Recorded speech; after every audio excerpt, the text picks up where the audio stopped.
Hello, everybody. Bonjour tout le monde. Anin nakinaoya. My name is Tyler Johnson Grant, and I will be the MC for tonight. Thank you all for coming, and welcome to Sooke Talks 3.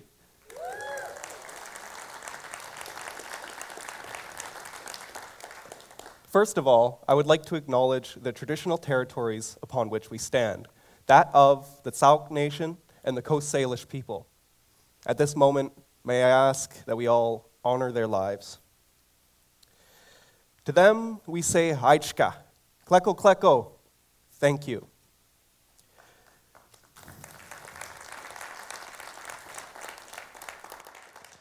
And now I have a few housekeeping duties that I'd like to get out of the way.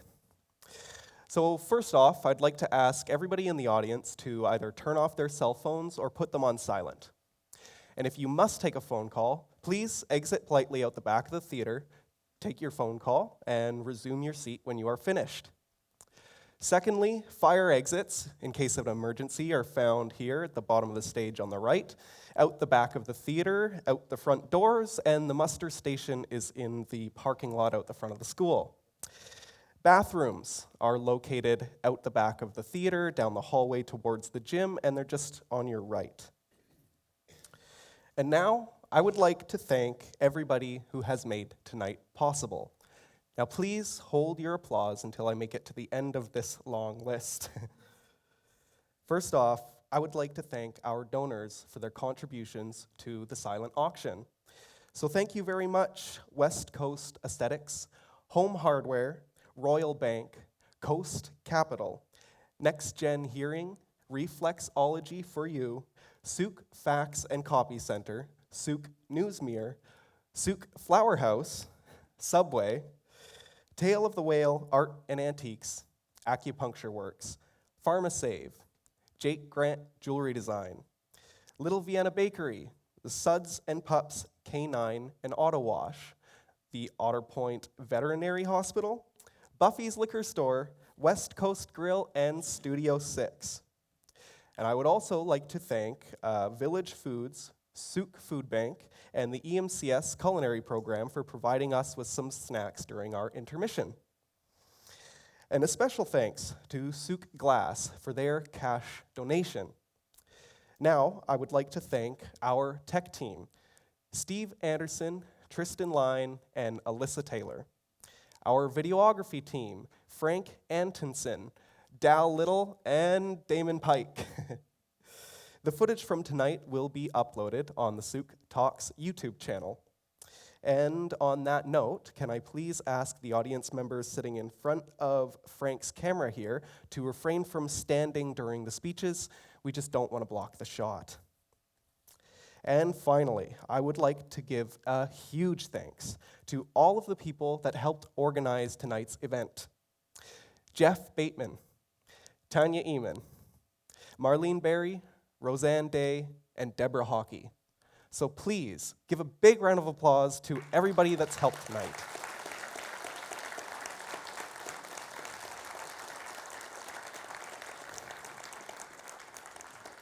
Thank you. And it is no wonder why we have so many helping hands in Sooke. After all, we are the volunteer capital of British Columbia. And on top of that, Sooke is now recognized as a compassionate community, as defined by the Charter for Compassion. And in fact, we are the 103rd compassionate community around the world with a community action plan aiming to reduce homelessness, fight the affordability crisis, end social isolation, improve health services, and augment communication, collaboration, and awareness. Now, these are all issues that I think we all care a lot about. And it is just one reason for why I am so proud to say that I live in Sooke, BC. A couple of years ago, I decided to join the Sooke Harbour's Toastmasters Club. And I wouldn't be standing here today if I hadn't had reached out into the community for help when I felt like I needed it most. I am so grateful for all the support that I've received along the way. And I feel as though this experience can serve as an example that the potential of an individual is amplified by community. With the help of others, we can achieve great things and heal many areas of life. Being in Sooke has helped me heal, and it's helped me develop into a productive member of this community. And I'm so thankful for all the resources and all of the natural beauty that surrounds us every day. So tonight, we will hear from our compassionate community members who will share their experiences in healing themselves, other people, and even our Mother Earth. We will also be hearing from members of the art and music community who hope to inspire you to venture into the arts. And now, I would like to introduce our first speaker of the night. Dr. Chris Bryant is Sooke's full-time clinical dentist and will be speaking of his experience involving the healing of our local environment. He took on professional organizations and federal and provincial agencies in order to eliminate the discharge of unnecessary mercury waste. So please, can I invite Dr. Chris Bryant on stage?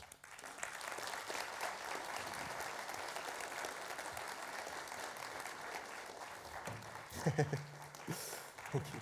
Very much. Thank you. Thank you very much for your invitation tonight, and on behalf of all of us who are presenting, thank you for coming. It's a great honor to be in our community, explaining our roles in the community, not just as clinicians, but the other things we get to do. And this year's theme is healing. So let me take you on a journey. It's a story. It's not my story. I'm just a small player in it. But it's a story that should serve as a template when you talk to your children, your loved ones, your neighbors, people you work with, as an opportunity to how you can influence the outcome of a situation that we refer to as pollution. Who likes to pollute? Put up your hand. Nobody does. But what do we do when we discover that we're doing something that's contrary to the benefit of the environment? A friend of mine who operates an organization called the Ecofiscal Commission describes business as needing to respect what happens in the environment as it relates to their ability to operate a business. If the two aren't compatible, if you don't have environmental sustainability with your business, you're simply not going to work. And that's a situation I found myself in about 20 years ago. Now, this is important to put a date on these things, because this doesn't happen overnight. 20 years ago, I found myself on a committee with the Capital Region District. I was appointed to this by the elder dentists in my dental society. I accept this, I go on, and I hear this story. The environmental engineers at the CRD are having a terrible problem. They're trying to find out where all these metals are coming from in the wastewater. Now, these wastewater components, copper, tin, silver, mercury, not good things. What it was essentially doing was prohibiting the CRD from discharging their solid waste elements onto fields because the levels of these heavy metals were too high to be used as fertilizer, and discharge on the liquid side into the ocean was too high to meet federal and provincial regulations. So working with the areas that also discharge into the Puget Sound, Seattle, King County, they started tracing these pollutants back to dentist's office.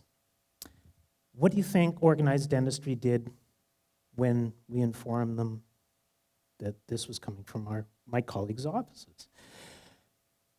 Deny, dismiss, and distract.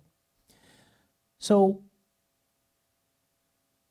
I found myself uninvited from the committee by organized dentistry, as you could imagine. And this is the opportunity that I think everybody needs to understand. When you're uninvited from one, a door opens to another. And fortunately, at that time, I had educated enough of my local colleagues so that 12 of my peers, not to my knowing, had developed a company, invented a product, tested that product, taken it to marketing, taken it to the International Standards Organization for certification, and had developed the first piece of equipment in North America to take metals out of wastewater. How much did it take out? 99.5% of it. Why is that important? Well, it's important because if I took this volume of mercury and tossed that into the water supply of Greater Victoria, what would happen? You wouldn't be able to drink it for generations. Ask the people in places like Grassy Narrows what's happened to their communities with mercury pollution, and you'll discover a very, very sad story. So this was a very, very important issue from the point of view of the chemical engineers at the CRD, but it wasn't so important to the people who were doing the polluting. Even though the Dentists in Victoria bought into this very quickly and with great acuity, those in other parts of the country will deal with it when we're told to, when there's legislation, when our organizations tell us we have to do this. So as this company developed, I had the role of trying to decide how we market. Using the marketing angles that would appeal to what you might call altruism didn't seem to work too well outside of Victoria. So what we did one Saturday morning is we went to my office, because I happened to be the only one on a septic system, and we dug, and we dug, and we dug, and we dug. And we dug up my septic tank, which is a perfect little microcosm of a sewer system, and we found what we were looking for. And with that sample and with the results of that sample, we went to where? What's important here? We're not appealing to the altruistic qualities of human beings, appeal to their pocketbook. So we went to the insurance agency that was the umbrella agency for the Canadian Dental Association, and I said, hello, I'm calling to make an insurance claim. Really? What's this about? I have some pollution in my plumbing. And how did it get there? I don't know, because evidently it's not a problem. Now, faced with the potential onslaught of hundreds and hundreds and hundreds of dentists being told that they can get something cleaned up through insurance claims, it was no surprise that the Canadian Dental Association urged their members within a few short months to please buy this piece of equipment. And by this time, this is what it had morphed into. Now, it's not complicated. It's very simple. We'd be at sales shows. Doctor, how short are you? It's not expensive. It costs about as much as £1 if you've had one of those lately. Not expensive. So why not the buy-in? Well, we discovered the reason why. Nobody was forcing the issue. So here we were. The Canadian market developed, the Minister of Environment and the Canadian Dental Association formed a memorandum of understanding, and dentists in Canada started to buy in, and we became the industry leader in this. And it was a very desirable place to be. And we had to pivot to the big market, the United States of America. So that information that we gleaned from how to deal with that issue on the insurance forced us to reevaluate our entire marketing program. And so our matrix at that point went from do it because it's the right thing to do it because, dentists, you don't want to pollute your landlord's property. Dental societies, do it because you don't want to be in the bad books of your local sewage treatment plant. Dental associations, do it because you don't want to give your customers, American dentists, bad advice on insurance. Dental schools, educate your students accordingly. And American Dental Association, please listen to the growing volume of that. And on top of that, we also went to the manufacturers of amalgam and said, you need to educate your users of how to use this. Well, certainly the American market opened up, and state by state by state by state, it became a very hot issue. The problem was the lack of harmonization between the states. And this was basically the entry point for the EPA to get into the issue. By the end of the Obama administration, the EPA had recognized what was happening and needed to form harmonized pollution prevention rules around this. For the 200,000 American dentists that were operating within the mandate of this product. And in 2016, it was signed into bylaw. 200,000 American dentists were now going to need to do this. Now that's not bad. That reflects 5 tons of mercury from going into the environment. What happened 4 months later? 2017. Who's that man?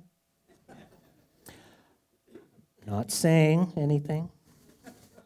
But yeah, you know what he did? He rescinded that bylaw, that law. And at that point, it was a law. And a great sigh overcame everybody in the States who was associated with this issue.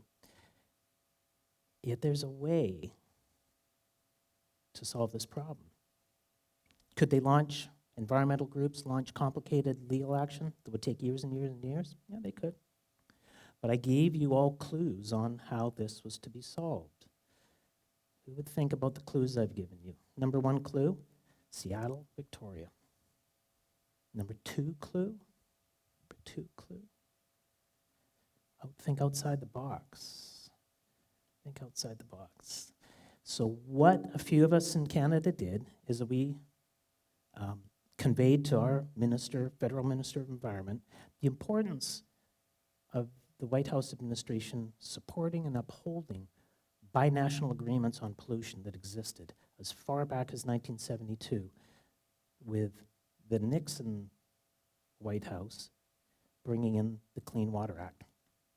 And that act, which also covered this, had to be enforced in a harmonized fashion between the two countries. That is where I can say Chris Bryant 1, Donald Trump 0.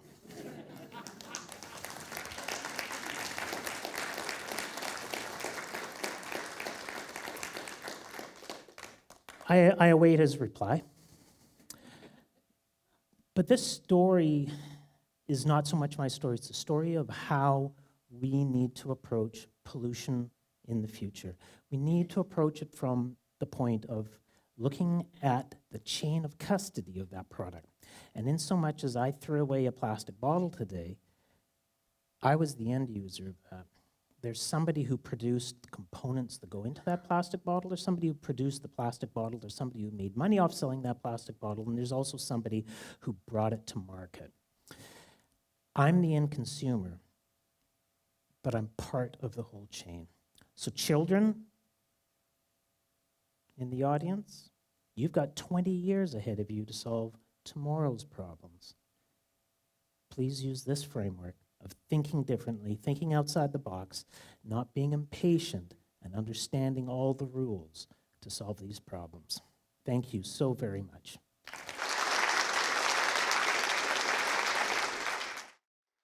Thank you, Chris. That was a great example of how compassion and teamwork can provide healing to the world beyond ourselves.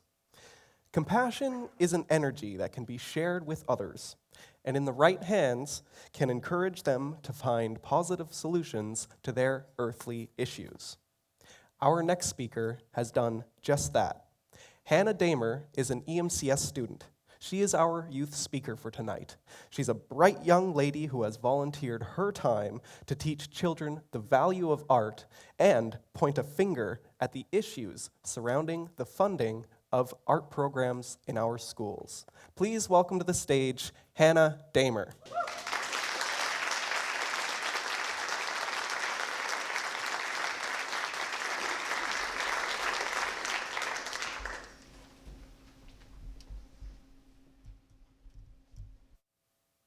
Hello, everyone. As you've heard, my name is Hannah Dahmer. I'm a 15-year-old student in grade 10 who's very passionate about art. I was born in Fountain Valley, California, though during my childhood I grew up in Quesnel and later moved here to Sooke in 2011. Why am I standing here on stage in front of you? I'm sort of wondering the same thing. Why am I here? But the answer is quite simple. I was approached with an opportunity to express myself, to express my thoughts, opinions, and speak up. Now, I have been on a stage before. I was a part of the Mamma Mia play performed here last year, but I've never done public speaking. Nonetheless, this experience will help determine what I want to pursue in life. And believe me, there's a lot I want to do, such as art, literature, and maybe even speaking interculturally. Last year, I took it upon myself to volunteer for an organization called Amber Academy here in Sooke. There, I assisted both art and acting classes, and I met such a beautifully diverse group of children. No matter if I was having a bad day, I would always put on a smile for them, and it didn't take long for that smile to become genuine. I started thinking of their futures. How would I be impacting them? Would they remember me? Is there something I could do to push them in the right direction, to show them all the things they could learn and do, all because they chose to? In the art class, I found that a lot of kids were criticizing themselves on their art, saying that it wasn't good enough, that it had to be perfect. I was surprised to see children that young being so hard on themselves. Some would stop coming to class because they didn't like painting or whatever it may be. Many shut down the idea of liking art because in their mind, they failed. They don't realize how diverse art can be. Okay, maybe they don't like painting, but what if, unbeknownst to them, they like collage, drawing, paper mache? They don't know because they never tried. You could be missing out on a whole new part of yourself, and you'd never know. To help with their insecurities about their art, one class, the art teacher wasn't able to make it. I would be leading the class. They would be learning watercolor techniques and were to follow my demonstration. Once they understood the basic idea behind it, I would walk around the class to see if anybody needed any one-on-one help. Any chance I had, I would try to compliment them on their art. Most of them only sought my acceptance, and I wanted to make sure that they knew they had it. I was very nervous to be sending this speech in front of all of you today, but I'm so glad I did because it's risks like this that might open up new doors of opportunity. In Oklahoma alone, it's said that from 2014 to 2018, 1,110 fine art classes have ended due to budget cuts. This prevents students' education for music, visual arts, and theater. These are several career opportunities whisked away without a second thought. I mean, it's no different than taking away any other classes. These career opportunities are just as valuable. Art isn't something everyone wishes to pursue. But this is a great example of how easily the government and schools can choose to get rid of them so easily. Some of these changes are enforced midway through the school year, affecting students who plan to or were already taking these classes. Here in British Columbia, dance, drama, music, and visual arts are all required areas of study from kindergarten to grade 7. The BC government currently distributes $5.65 billion annually to all the 60 school districts across BC, and currently uses the per-student allocation formula. Just last year, the BC's Teachers Federation sent a submission advocating for a needs-based formula that was expected to be introduced for the 2019 to 2020 school year. To me, this is good news because they don't plan to take any classes away province-wide. But how long do we have until something like that is enforced here? Do I think that without art, we'll lose our sense of creativity? No. I think exploring our curiosity and problem solving will always be one of the many factors that makes us human. But what we are losing rather than creativity is happiness. A lot of people don't know what they want to do in life, rather what makes them happy in life. And that's usually because they haven't found it yet, and many won't. But why do I have to use many in that sentence there? Why can't we change that to few? The thing is, we can. If we open up more opportunities for children and even grown adults, they can be happy. It leads to better decision-making in almost any aspect of life. In schools, we are shaping diverse future generations, and the more we take away, the less diverse they become. I want to end this speech with some photos I got from the kids I've worked with. Maybe it's just me, but just by looking at these, it gives me a warm feeling of happiness. You don't have to understand what they are or what they mean. This is a child's creation of whatever they wanted, and they chose that all on their own. Decision-making is very precious to a child. When an adult deems it okay for a child to choose, you can see their face light up. If there's anything I want you to take away from this speech, it's that I hope you don't try to narrow students' decisions and opportunities and careers. Small interactions and freedom of choice and will can mean the world to them. Thank you.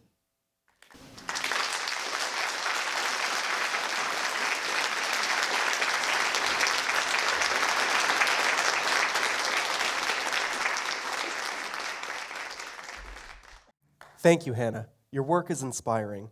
And at such a young age, your mind and heart are clearly in the right place. The arts are alive in a compassionate community, and now we will be hearing from some of our local artists. They will be reading from the Art and Word book. This book was conceived as a pairing of art and word, how one inspires the other.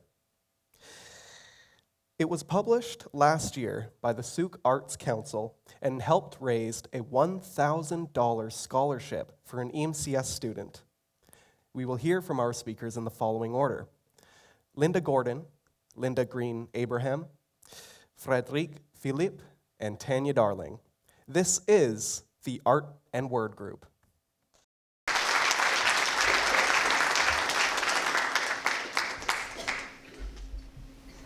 I'd like to read a poem written by Fredwin Perry that he wrote inspired by my painting, Remembrance. The painting I did was of Jack Cockrell, a veteran of the Second World War.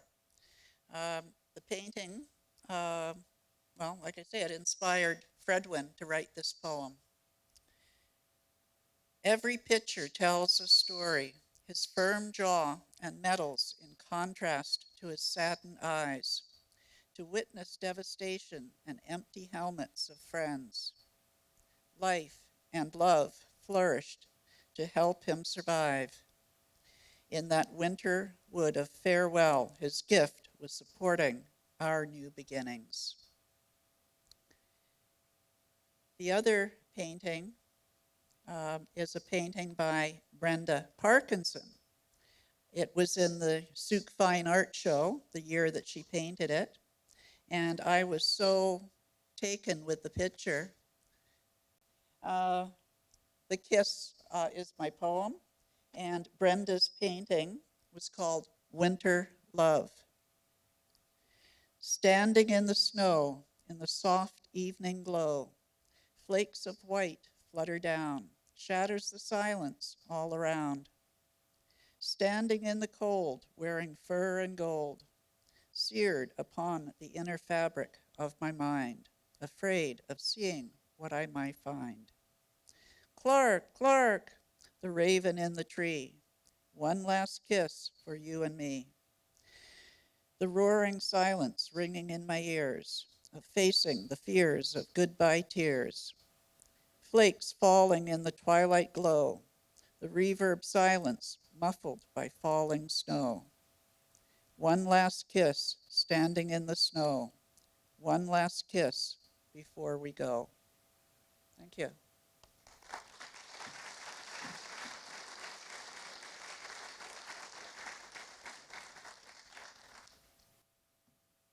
Hi, I'm Linda Green Abraham. Tonight I'd like to read two poems.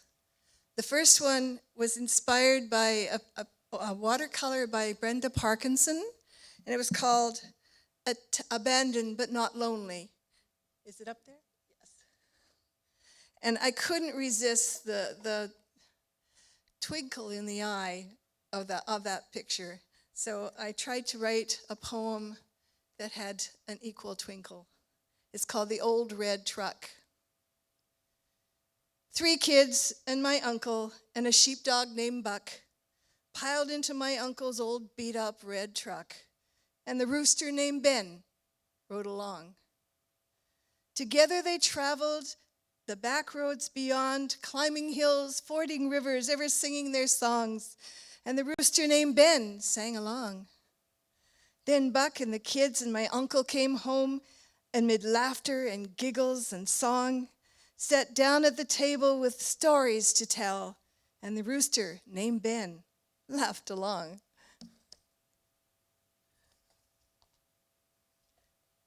The second one, my poem, is called Today, and it was inspired by a photo, actually paired with a photograph called Fracted. Sorry. I'll have to look it up. I knew I'd forget something. Fractal Forest, and it's by Caprina Valentine.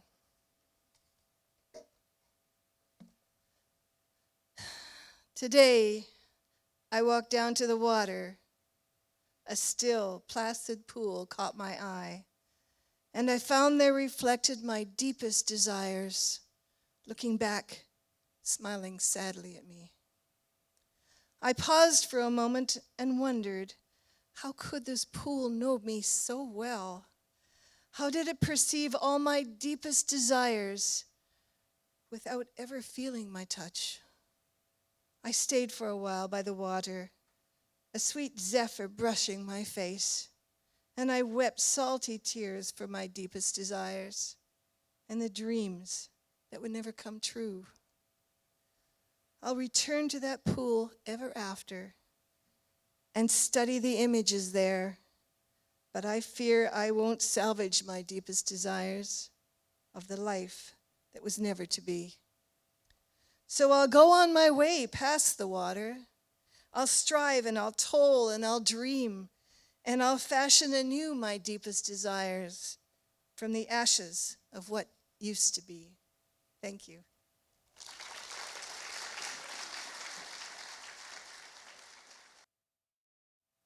Good evening.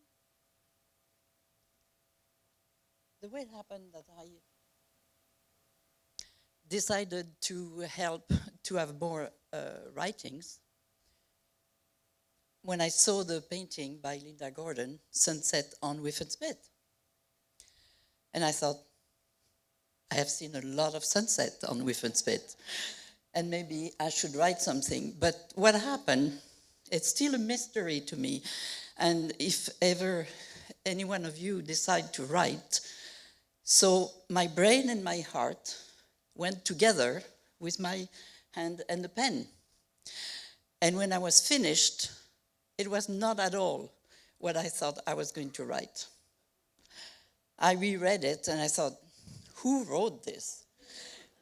Because I thought it was going to be a more joyful piece, because every sunset was always fantastic and was good memories. But what happened was not what I expected. And my voice may tremble toward the end, because every time I read it, it's always bring back memories. You're going to guess. Is it my sunset? The last bright, explosive, fiery moments of my life before the darkness. Getting older makes the past memories more acute in their details, sometimes embellished when retold. Imaginary memories little lies, or fabulous wishful stories. For me, the word sunset brings back the countless evenings welcoming guests into the dining room at Sooke Harbour House, working but able to observe and in awe of the spectacular images unrolling one after another as if they were from an old slide tray. The sky, the clouds, the trees, the birds, the boats, all in a well-rehearsed symphony. Is this how our life is? A symphony of moments, and each of us the conductor, or just one of the instruments playing, often out of tune, a cacophony of sorts. A sunset can be quiet, even subdued, one day, and tormented, too bright, another day. My life, in its 7 decades, has been a bright and sparkling loud symphony. It has been blessed by a remarkable beauty, quiet times, creative children, wise and kind adults, and warm friendships. A beautiful, sometimes painful, riot of sounds and colors. Every one of us is a sunset, knowing that with a sunset comes, at the end of the night, a sunrise. Do we keep on going for that reason, knowing that we can change, improve with practice when we notice a false note? Do we lose hope, or is it in us that we know we can never stop going from sunset to sunrise? Will we know when our last sunset is? Will the darkness be then quiet and solitary? You see,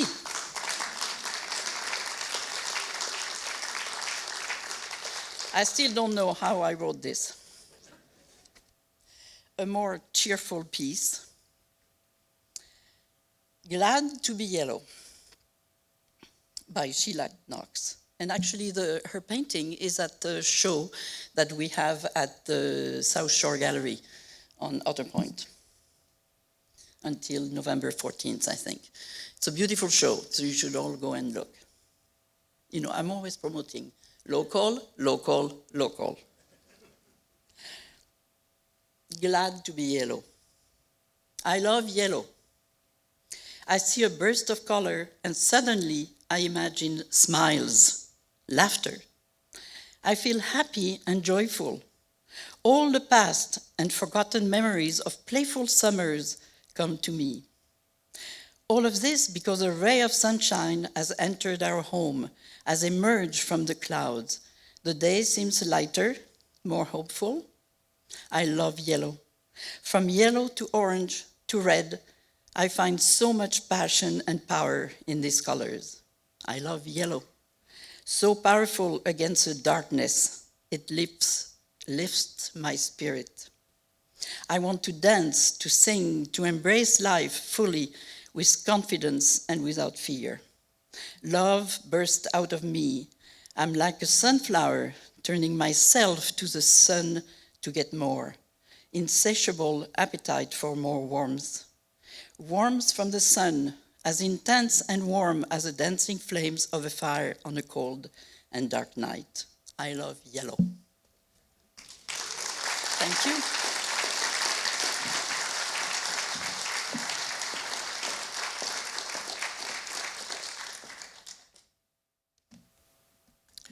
Hi, my name's Tanya Darling, and I don't know, I can't remember when I wrote the poem or when I painted the image.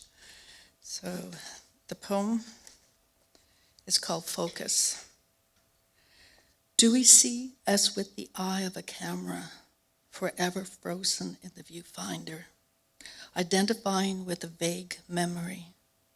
Do we see like a camera, the focus stilled in time, crystal clear, the edges blurred, unable to see or be seen? Focus the camera and watch the memories become thoughts, haphazardly strung together, enough to fill a book, able to see and be seen. And my second poem, when this book was being put together, I chose this image to write a poem to. And the artist, Marina Joachim, and I have become friends, which I cherish. And it's called Reflection. I feel I am an androgynous, but don't want to be.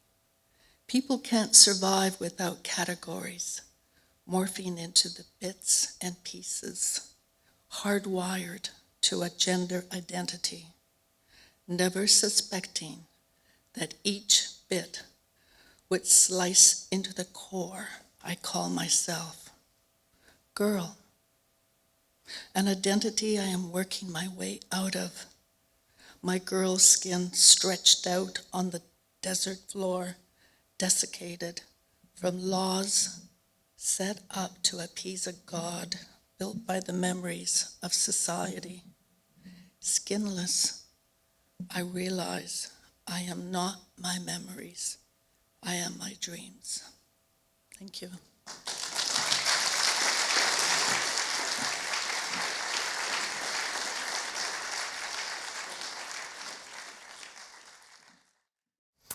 Thank you, ladies. The art created in this community is so beautiful.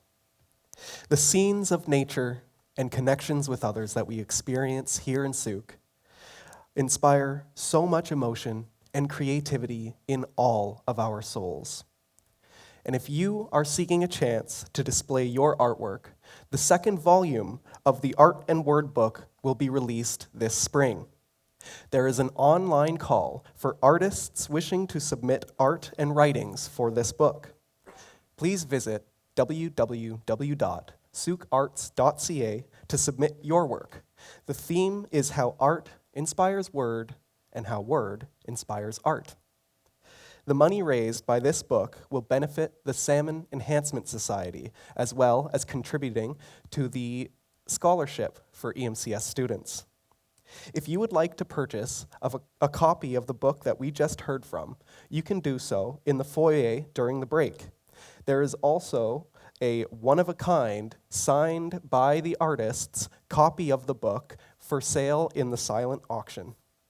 Also, you can view some of the art created by these artists at the South Shore Gallery on Otter Point Road on until November 14th, so hurry up and go check it out. Up next, we have Peter Scott. Peter is the coach for Sooke Harbour Toastmasters Club, and with his help, we have kept the club alive. He will be telling us the benefits of joining a community within a community such as Toastmasters. Can I please have distinguished Toastmaster Peter Scott?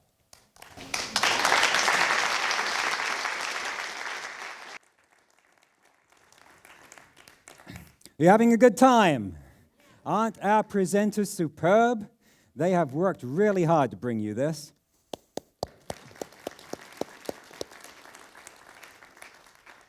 When we see people on stage doing this, what do we say inside? You have a voice that says, oh, wow, they're so talented.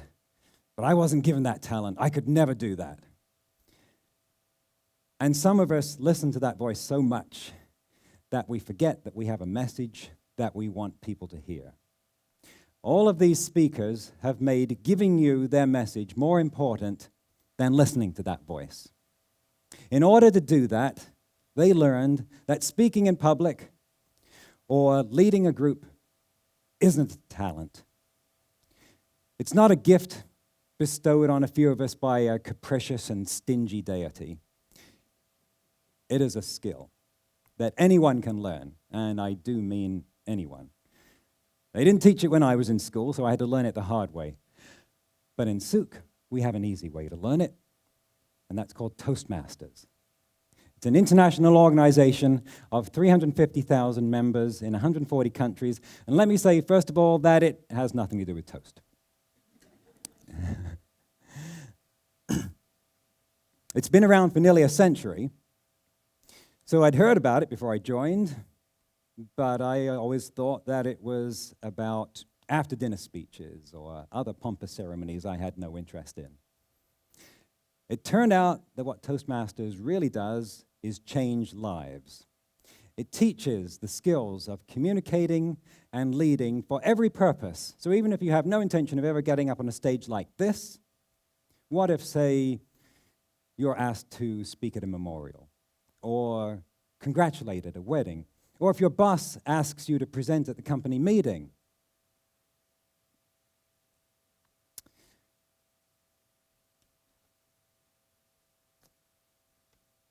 How many times does opportunity knock, but we don't answer the door because we say, I can't do that, I get too nervous?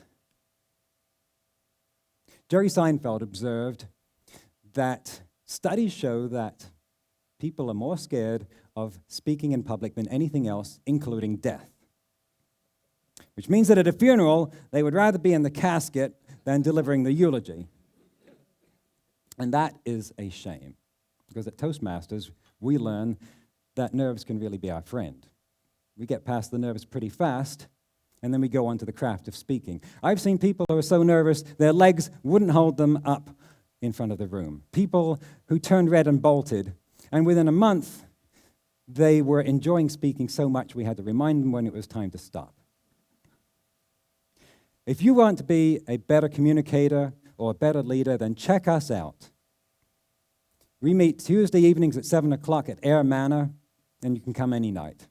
Our meetings are loads of fun. They're very supportive, and we have all the resources of the international organization behind us. You never know where Toastmasters could take you. I said that speaking wasn't taught when I was in school. That was not completely true. There was exactly one occasion in high school when we were told to give a talk to the class. And my teacher said it was the worst he'd ever heard. I didn't try doing that again for another 10 years. But Toastmasters started me on a journey that has now led me to the TEDx stage. And more importantly, to discover the message that I have to deliver that's worth the effort to get there. Where could it take you?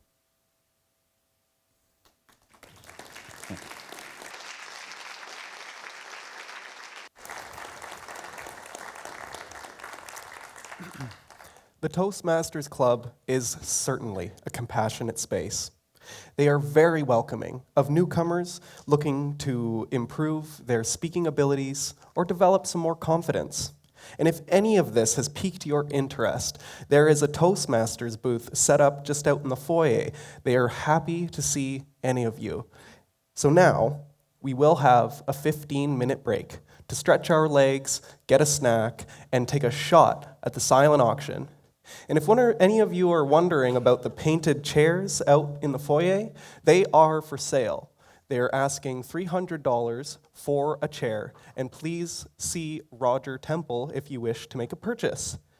So, when you see the lights flicker off and back on, that is your cue to return to your seats. Thank you.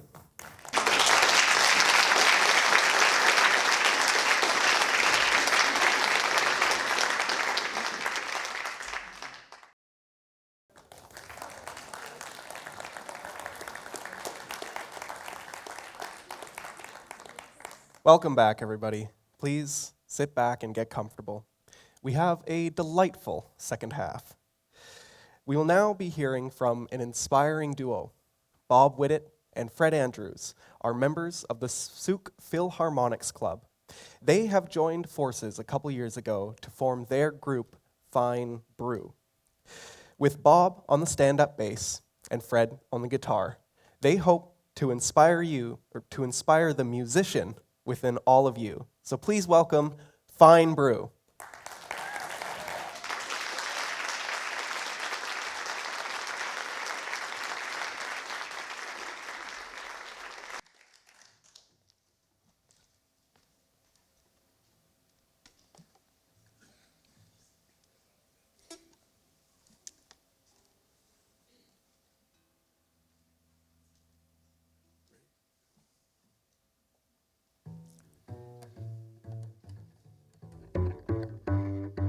The rhythm of life is a powerful beat. Put a tingle in your fingers, tingle in your feet. Rhythm in the bedroom, rhythm in the street. Oh, the rhythm of life is a powerful beat. To feel that rhythm of life, to feel that powerful beat, to feel that rhythm in the bedroom, oh, to feel that tingle in your feet.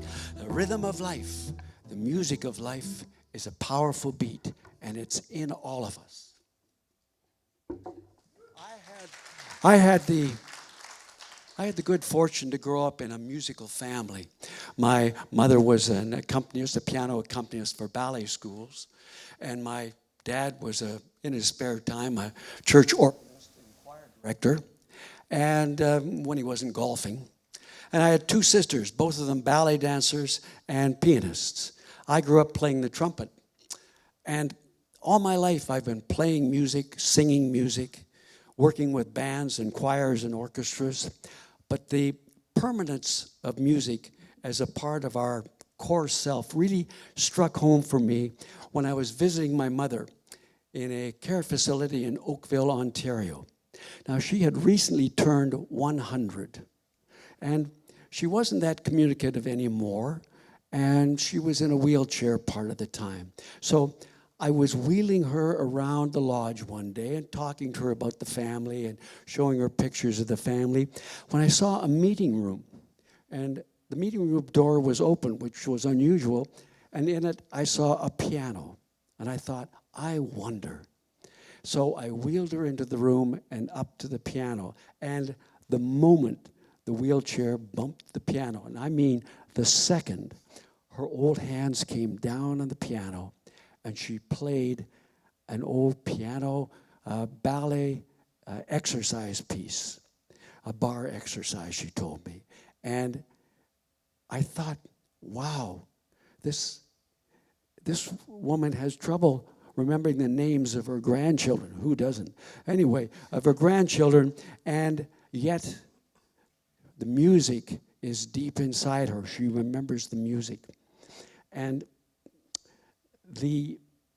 she might have trouble, as I say, with names, but that music was living inside of her. And after that, my family and the care people brought her down to the piano on a regular basis.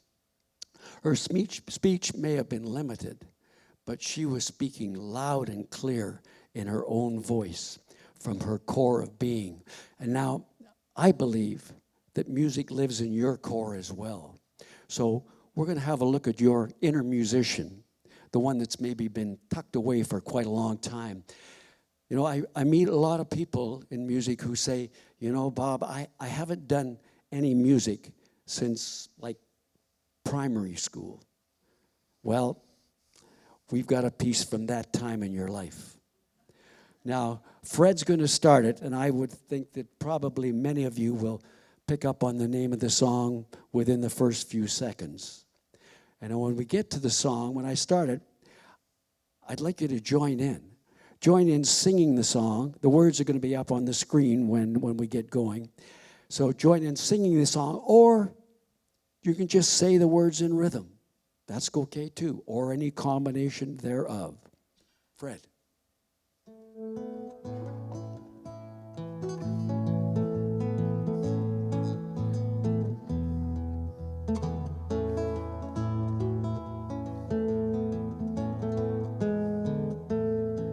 Well, I come from Alabama with a banjo on my knee, and I'm bound for Louisiana, ooh, my true love for to see.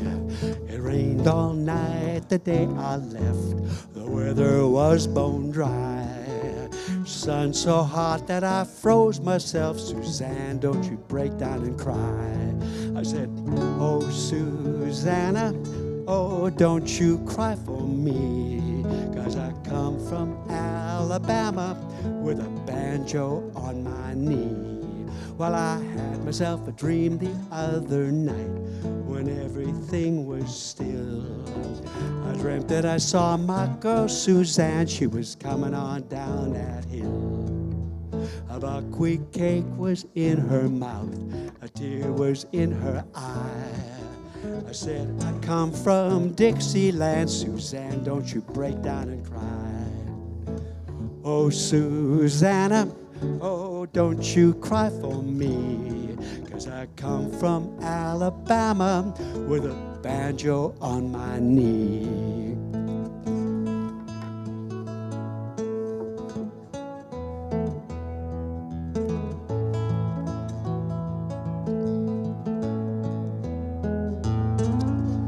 Now, I believe that music lives in all of us. It feeds the soul and touches the body. Since early humans first listened to the sounds in nature, the song of a bird, the howl of a wolf, or the singing of whales, we have tried to take their sounds and make them our own, to drum, to chant, to sing, to dance, to make a whistle from a piece of bone or a piece of reed, to keen at the loss of a loved one. People have always used music to express, in some form, to express their feelings. Now, for some, music has always been an integral part of their lives, but for many, well, it's been kind of allowed to slip away. The busyness, the rattle of our lives has taken this wonderfully expressive core of our being and suppressed it, so that no matter how much our inner self craves its presence, we fail to give over to what is so easily in reach. Now, I believe that music can help us, not just music, but as Hannah talked about, the arts can help us find the incredible beauty inside of us. It's there for the taking, a beauty that only we can feel. We can feel it in art when we go into a gallery and see a painting that takes hold of us. Or we can see it in the beauty of nature if we're willing to look and to listen and to feel. In music, it may be a piece that's soft and gentle that moves us, or it may be a piece that's sad that speaks to us at that moment, or it may be a piece that's rhythmic and hard-driving and jagged. But how it touches us, how we feel it deeply inside, that's where beauty really is found, inside. Now, listening more intently is one way to get music back into your life. And I say listening intently, not as background music. That has its place and it's great.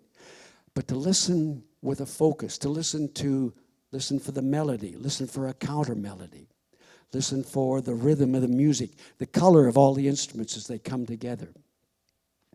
That's one way to focus. But for many, for me, for Fred, one of the things that's precious about music is joining with others. As Willie Nelson said, the life I love is making music with my friends. So Fred, let's make a little music with our friends. This is a song that, you can put it up now, Tristan. This is a song that many of you will know. At least I'm sure you'll know the chorus. And not only that, the chorus is repeated several times, so you'll have a chance to really remember it. The verses are up there. Join us in singing the verses. Join us in the chorus. And once again, you can sing it if you remember it or if you pick it up, but you can also just say the words in rhythm. Then you're a rapper.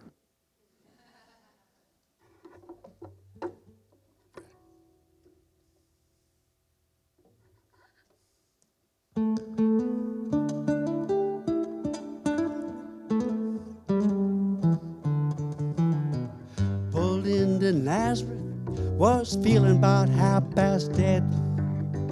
Just need some place where I can lay my head. Hey, mister, can you tell me where a man might find a bed? He just grinned and shook my hand. No, was all he said. Take a load off, Annie. Take a load for free. Take a load off, Annie. And then you put the load right on me.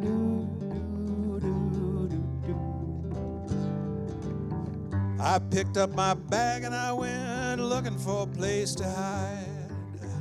And then I saw old Carmen and the devil, they was walking side by side.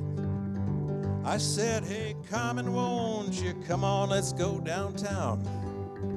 She said, well, I gotta go here, but my friend, he can stick around. Take a load off Fanny, take a load for free. Take a load off Fanny, and you put the load right on me. Do, do, do, do, do. Go down, Miss Moses, there's nothing you can say. It's just old Luke, and Luke is waiting on Judgment Day. Hey, Luke, my friend, what about young Annalie? He said, do me a favor, son, won't you stay and keep Annalie company? Take a load off Annie, take a load for free. Take a load off Annie, and you put the load right on me. Do, do, do, do. Well, that crazy Chester, he followed me and he caught me in the fog. He said, I'll fix your rack if you take Jack, my dog. I said, hey, just a minute here, Chester, you know, I'm a peaceful man. He said, well, that's okay, boy. Won't you feed him when you can? Take a load off Fanny, take a load for free. Take a load off Fanny, and you put the load right on me. Do, do. Oh, catch a cannonball, take me on down the line. My bag is sinking low, and I do believe it's time to get back to Miss Fanny. You know, she's the only one who sent me here with her regards for everyone.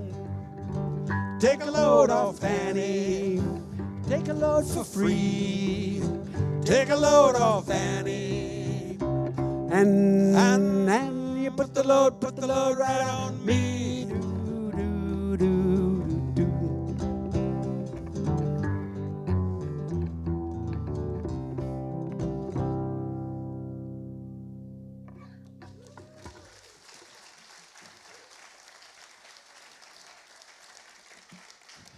You know, Sooke is rather unique, I think, when it comes to music. We have the wonderful Sooke Philharmonic Orchestra and the Sooke Philharmonic Chorus. We have Echoes, a delightful a cappella group here in Sooke. Just nearby in Machosen, they have the free-range singers, a drop-in friendly choir, and they have the Rough Singers, which are a sing-along group. And we have the Sooke Community Choir. And this is rather an interesting group because it's made up of some very, very experienced singers with a wealth of choral experience under their belt and some very inexperienced singers. Some of that group I mentioned earlier who came to the choir saying, you know, I haven't really sung since elementary school, but I'd like to try again. And what's so wonderful is after a season, these same beginners are following a complex musical score with confidence. What a marvelous gift. And every month there's opportunities for open mic in Sooke, in Shirley, in Machosen, where you can come listen to people sing and often join in. So, and the Sooke Harbour players are often looking for people to join in the chorus of their wonderful productions. So, the message is don't bottle up your creative juices. Even if you don't believe they're there, they are. You just have to give them an avenue to drive down. Now, we're going to wrap up our part of this evening with our opening song, our theme for tonight, I guess, called The Rhythm of Life. It's from an old musical called Sweet Charity. It was part of a big production number, but it's a very simple melody with kind of a fun message. And what I'd like you, we're going to go through it several times. And what I'd like you to do is this. If you can put the words up, Tristan. You can If you know the melody, sing it right off the bat. If you don't, say the words in rhythm. The rhythm of life is a powerful beat. Put a tingle in your fingers, tingle in your feet. And when you get comfortable with the melody that's going by, you can join in. So you can be a rapper, a singer, or a combination of both. But try and give yourself, let your inner self express itself by giving it a try.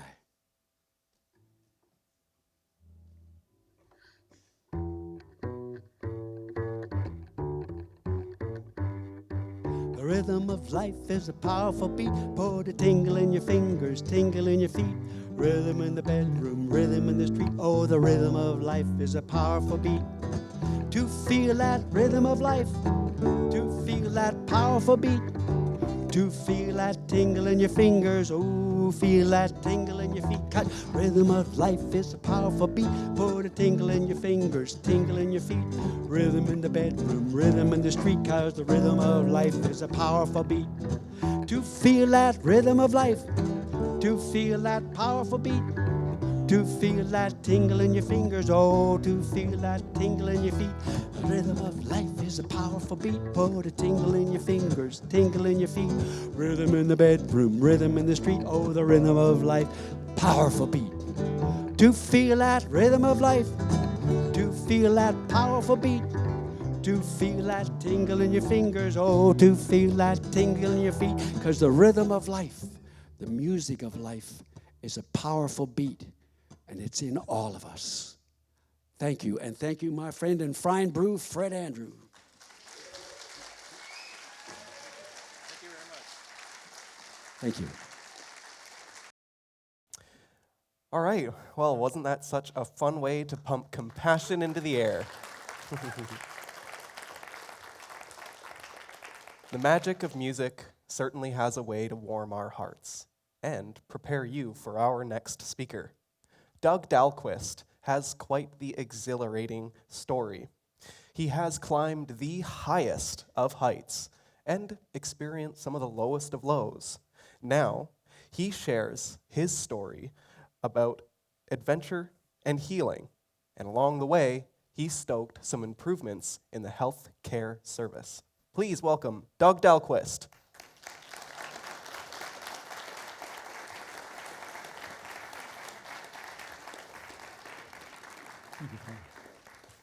Thank you, Tyler. Good evening, everyone. I've faced death several times. Oh, not the usual facing of death that we do each time we go through the Mackenzie interchange on Highway 1. I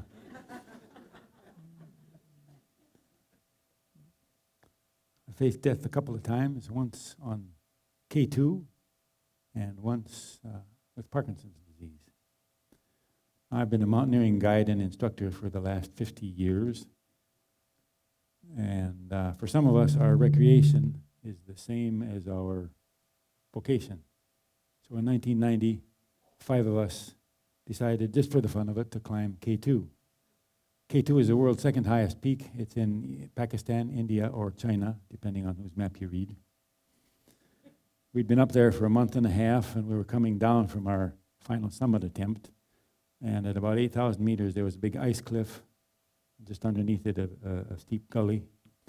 We used fixed lines, that's ropes attached to the mountains with ice screws as safety lines. And I'd fallen a little bit behind the rest of the crew. They were a bit ahead of me down the ridge. And as I came around the ice cliff, I slipped and fell. The ice crews did their job. They held me. But the slack in the rope swung me out over the abyss. I was looking down about 7,000 vertical feet. If I had fallen any further there, I would end up somewhere in Kyrgyzstan, I guess.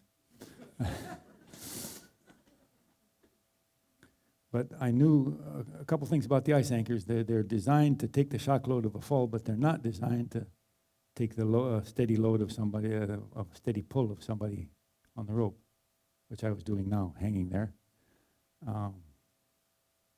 The ice anchors slowly pull out.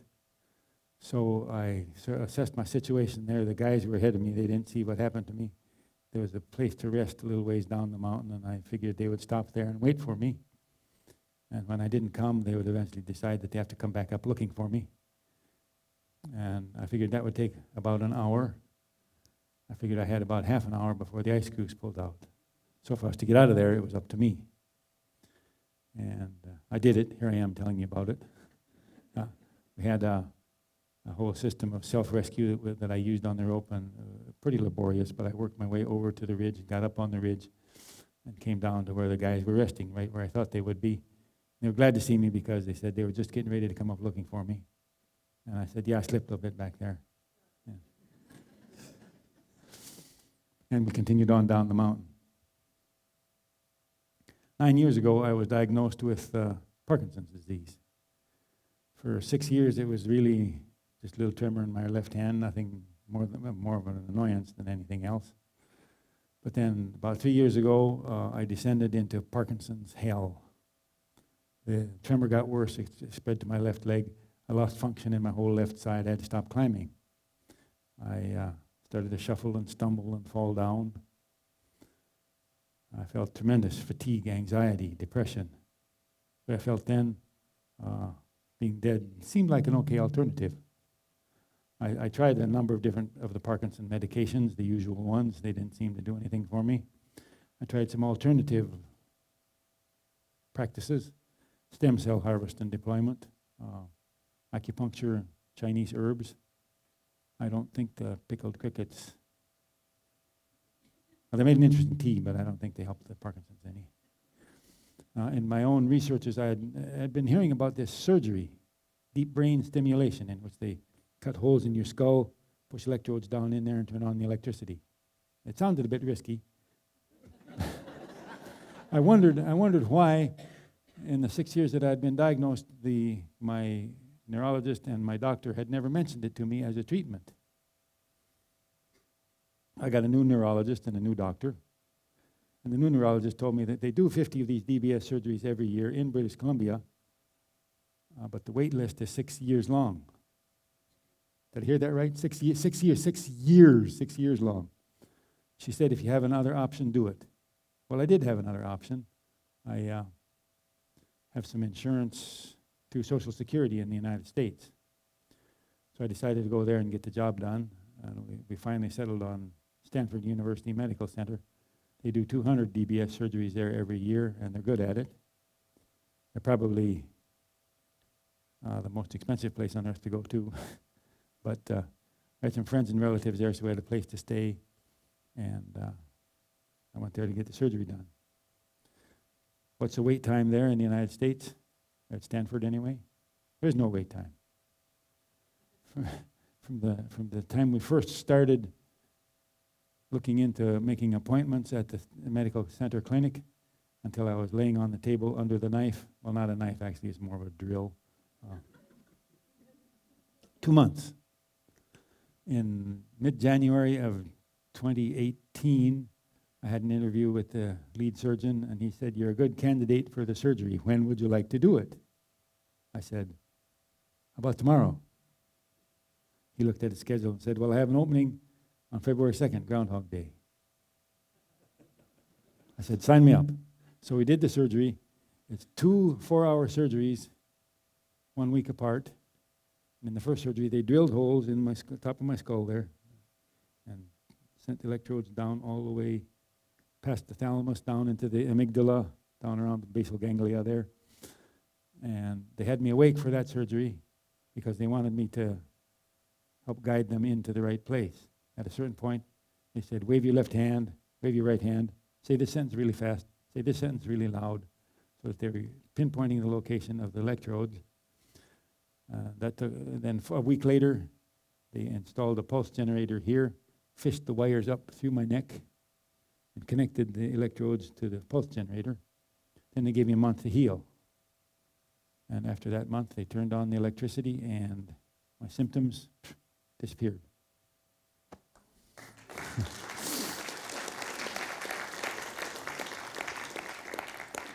I'm back.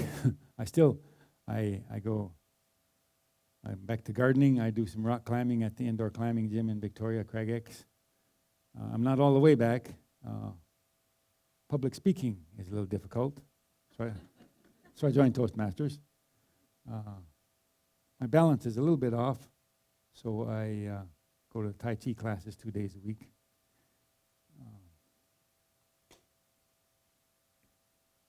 And I've also talked to a lot of people since then.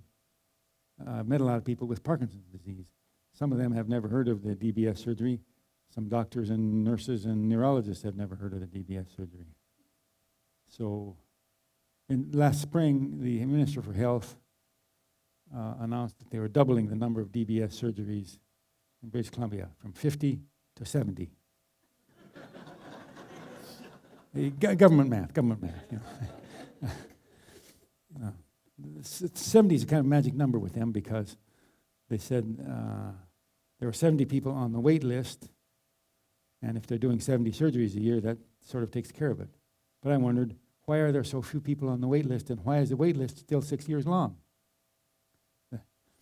The Office of the Seniors Advocate tells us that there are 900,000 people in British Columbia over the age of 65. Statistics tell us that 1% of the people over the age of 65 will be diagnosed with Parkinson's. That's 9,000 people. So, my thought is that anybody, as soon as you're diagnosed with Parkinson's, you should go on that list.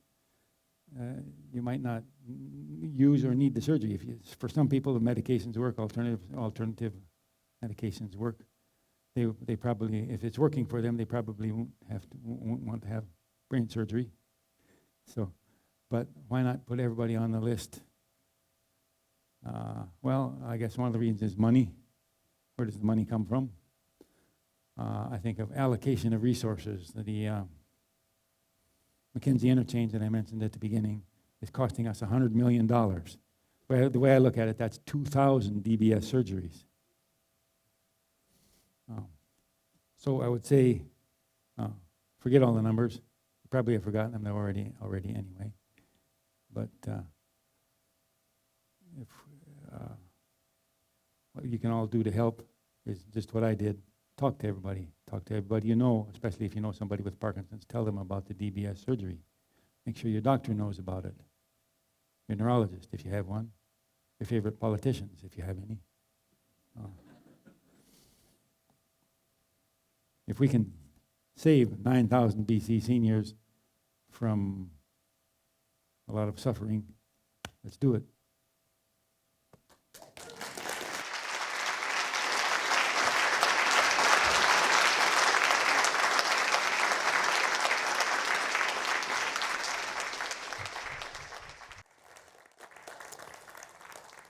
Well, aren't his experiences so inspiring? Sometimes our lives are disrupted by disease. Fortunately, we can find healing in this world. And when we do, compassion can flourish, and a new facet of life arises for us to embrace. Now, have you ever experienced so much stress that it's scary and you just don't know what to do with yourself? Well, our next speaker can help you with that. Kimberly Anderson is a registered clinical counselor operating out of West Shore counseling offices. She will be sharing her story of anxiety and how her own knowledge helped her through it, and can even help you when you encounter a highly stressful situation. So please welcome Kimberly Anderson.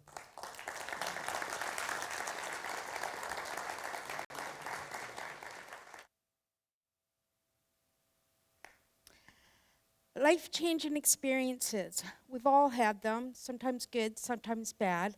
I'm going to share with you one of my life-changing experiences that went from really bad to really good.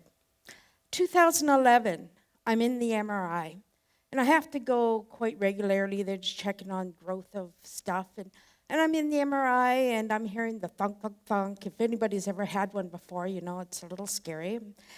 And they give you a panic button. Never had to use it, but all of a sudden, for some reason, I needed to use the panic button, and I began to panic, and they pulled me out of there, and the doctor there, or the nurse, male nurse, he says to me, he goes, if you had claustrophobia, you should have taken something.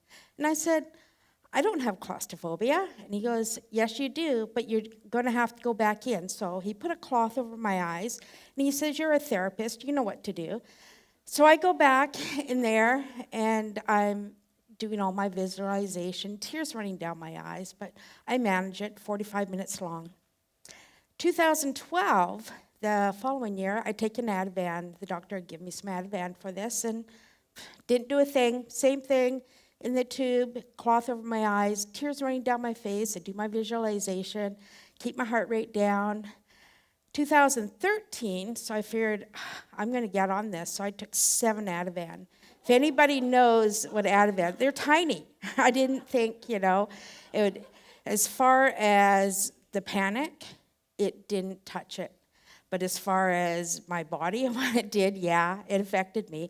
But I'm in the tube, cloth over my eyes, tears running down my face. So 2014, the next year, because what had happened the year before was so terrifying, I would watch a show of someone climbing in a cave and I'd begin to panic. My nose would start to plug and I'd begin to panic. So I didn't even go. I didn't even verify that I was going to have an appointment. And because of that, the thing that they were looking for back through all those MRIs, I ended up having a seizure.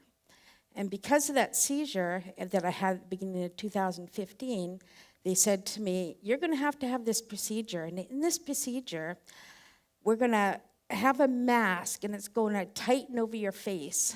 And instantly, as soon as I said that, my heart starts to race. And as it's going to tighten over your face, you're going to have to do this for 30 minutes for 25 days in a row. And you're not going to be able to move. So if anybody's can feel that, what I must have been feeling at that point. So I'm there, and I'll never forget, first day, July 8th, 2015. So it wasn't that long ago. And I'm laying on the table, and I have this mask, and as it's tightening over my face, and I'm panicking, the nurse is trying to calm me down and saying, it's okay, dear, but you can't have a cloth over your eyes at this time. And tears started to run down my face, and then I opened my eyes, and I can peek through the little holes. And I could see all these doctors running around, and I think, what am I afraid of? Here, I have some of the best doctors in Victoria running around this room, marking up my mask. And all of a sudden, I says, I need to get a hold of this fear that has gotten a strong hold of me. And I was becoming a slave. I was becoming a slave to this fear. And so by day 3, July 8th, 9th, and 10th, within those 3 days, I kept saying this to myself, what am I afraid of? What am I afraid of? And by day 3, I had total victory over this fear. I just crushed it. It was amazing. So then me as a researcher, I had to research what was going on here. How could I get victory over this? Why did this have to happen to me? So the first thing I figured was why it had to happen to me is because I could sit across from my clients struggling with anxiety and say, I've been there. I've been to that point where you think you're going to die, and it's scary. And I would have never been able to say that unless I had been there before myself. So through my research, I discovered that, so everything I'm going to say is research-based, is that what I see here, well, I can't see you, but if I did, would be the tip of the iceberg, would be your conscious. What research has proven is that your conscious mind does 20,000 processes per second. What research has proven also that your unconscious underneath does 400 billion processes per second. And in your unconscious, you have your instincts, your gut, and your gut is always, always right. Unfortunately, our gut gets covered with what's called cognitive distortions. I just call them lies, but they're cognitive distortions. And they become intrusive thoughts. And these thoughts cause fear, phobia, OCD, anxiety, and anger. They're all the same thing, they're just expressed a little differently.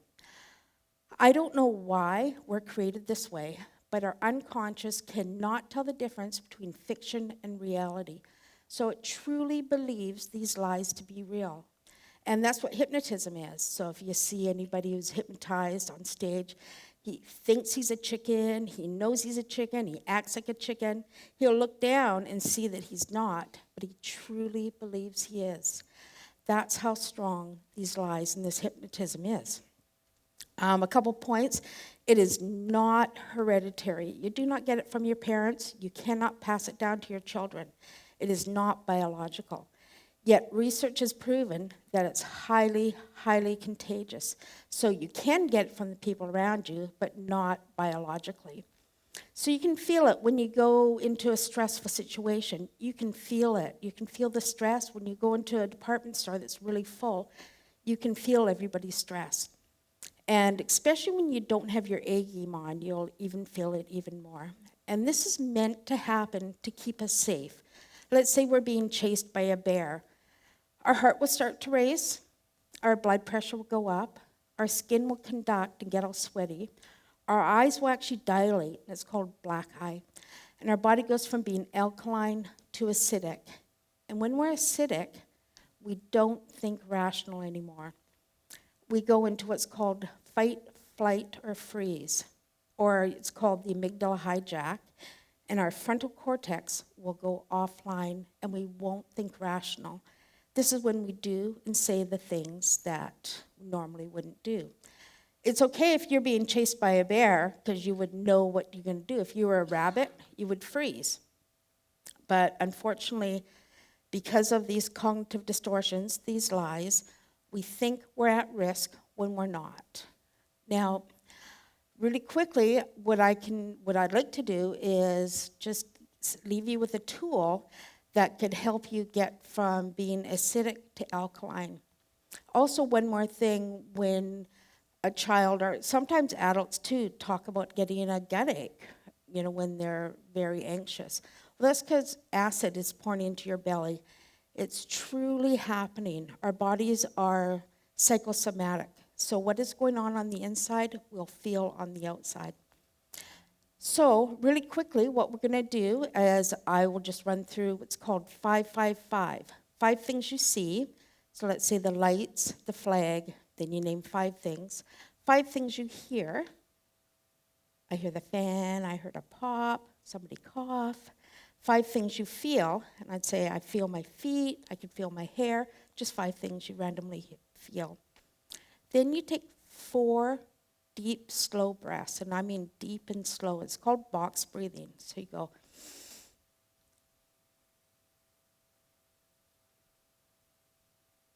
And I mean deep and slow. And you do that 4 times.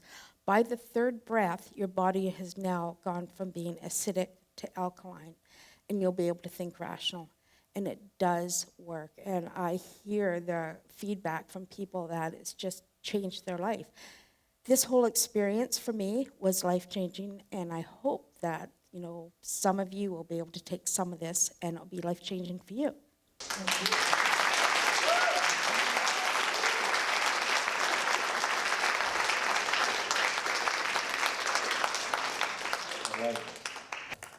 Thank you, Kim. Your compassion certainly helps those in need. And since I've met her, I have definitely used the rule of 5-5-5 and box breathing. And sometimes I actually use the shape of the oven or the dishwasher to do my box breathing. It really works. Mind is a fickle thing and can certainly do some damage when left unchecked. Lila, you cannot introduce our next speaker. Unfortunately. Because, ladies and gentlemen, our next speaker is Tyler Johnson Grant.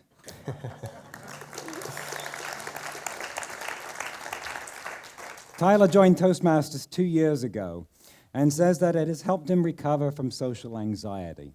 Now he has developed pride in his voice, and we can all hear that. Toastmasters has provided him the opportunity to release his inner poet.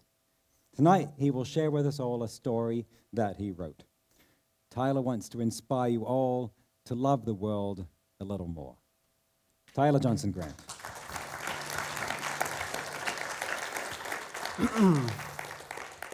Yeah, I have a story to share with you all tonight. It is a story about how I view the relationship between the heart and mind.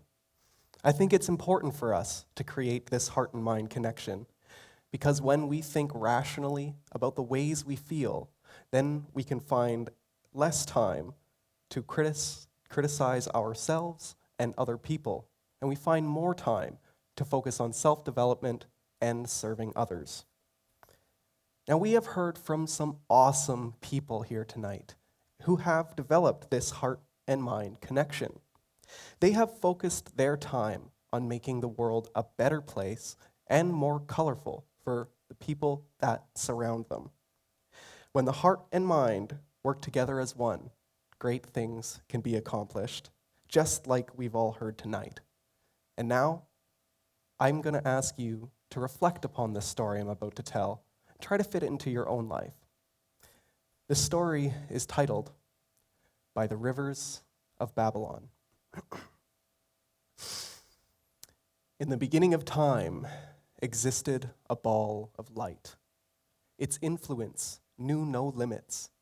Without reason or rhyme, serenity was found within it.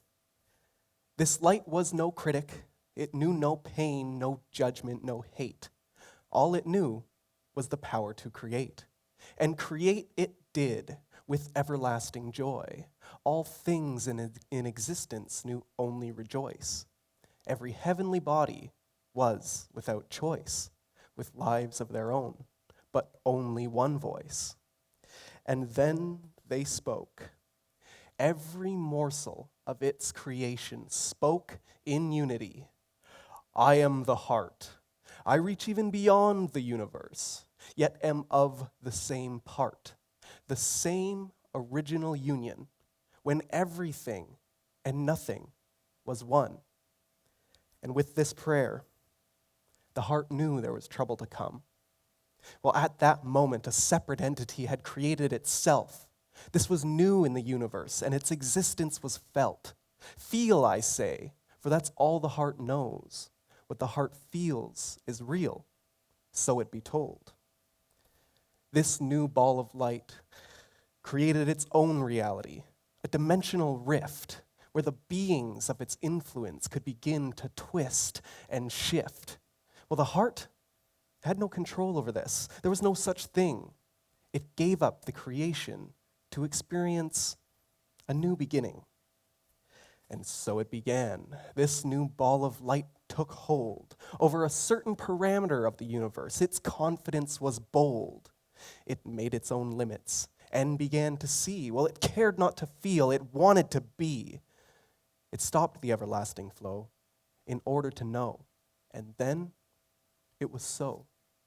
A single voice looked down upon its disciples and spoke.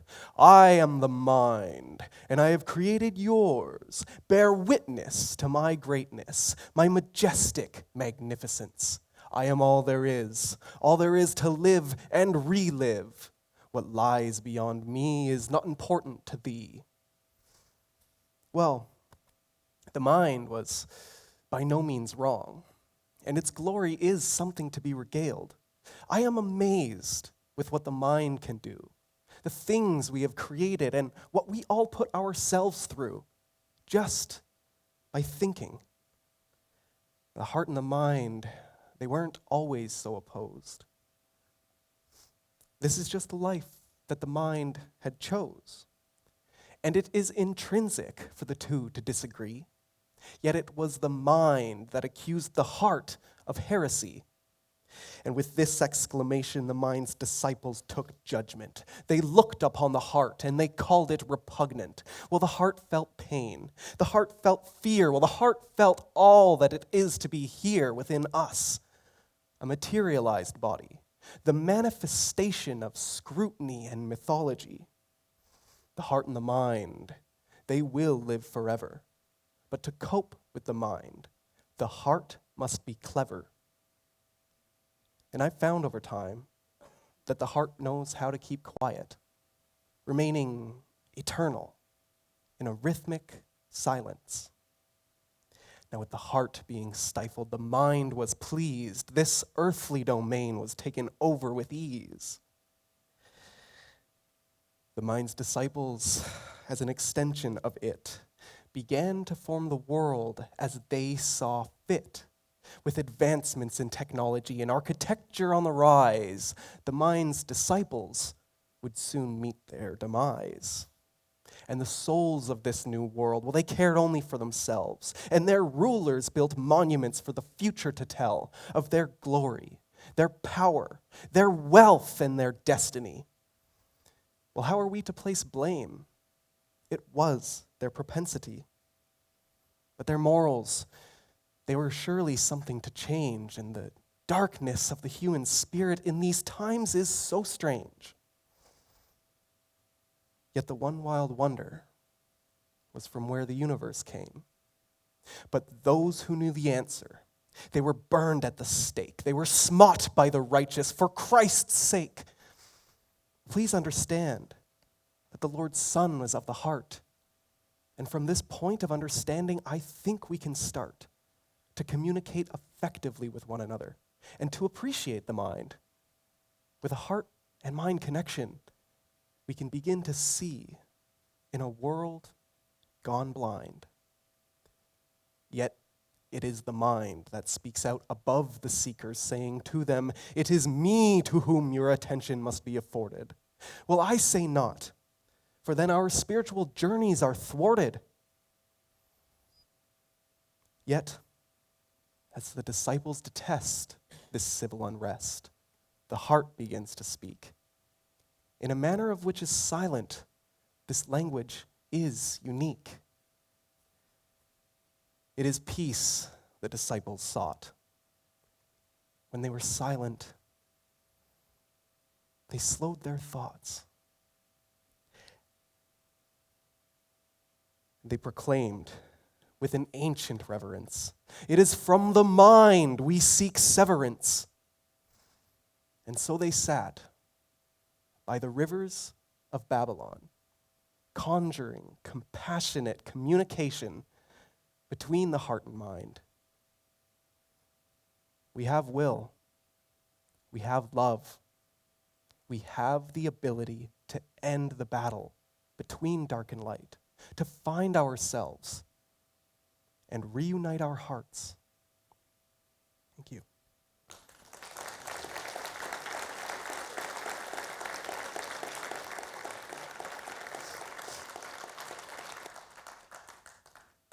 Thank you. And so concludes tonight's event. And I would like to mention that this event is one of many that serves as a fundraiser to replace the seats, the very seats that you're sitting in this theater. The painted chairs that I mentioned earlier, they will be auctioned off at events throughout the school year and will also be available for silent auction in the school's office. These chairs are decorated with replicas of masterpieces by EMCS art students led by teacher Sue Garrett. Dave Evans purchased the first of the set, which is showcased at the Stick in the Mud Cafe. If you would like to purchase a seat for a seat, you can do so for $300 out in the foyer. Please see Roger Temple. Also, the silent auction will be open for another 10 minutes, so place your bids. Well, I had a lot of fun tonight. Thank you all for being here. If you or someone you know wants to join us on stage at the next Sooke Talks, please our contact info can be found in the program sheets, or you can contact the Toastmasters Club.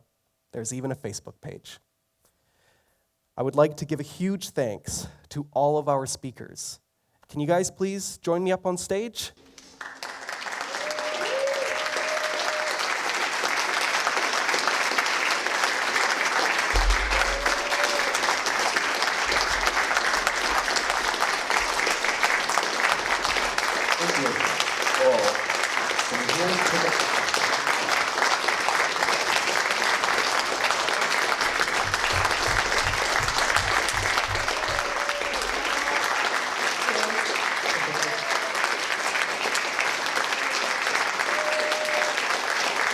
Thank you all, and have a good night.